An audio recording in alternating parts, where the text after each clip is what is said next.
Yes. Well, first of all, I would like to thank you for the already the raised prayers and for the support, which is very encouraging for us here.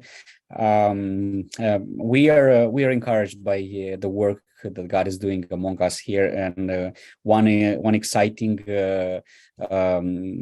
plan that we have is for the first Sunday of the next month to have a baptism in our church, and we are praying that will be an encouraging ministry for those who will attend.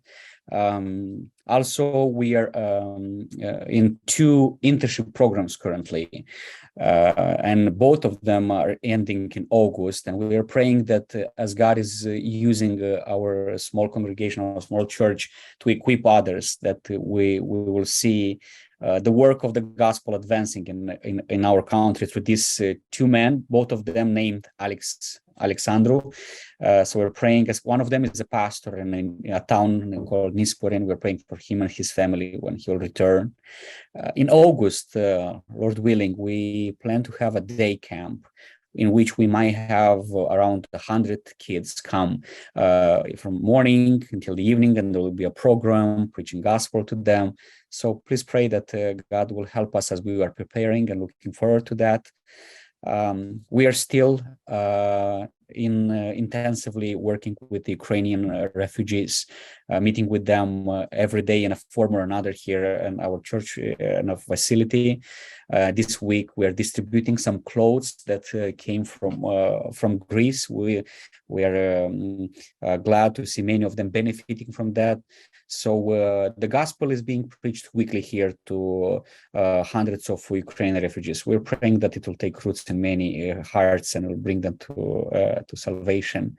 So this is a little bit of the work that is happening here in Chișinău, and thank you for the prayers.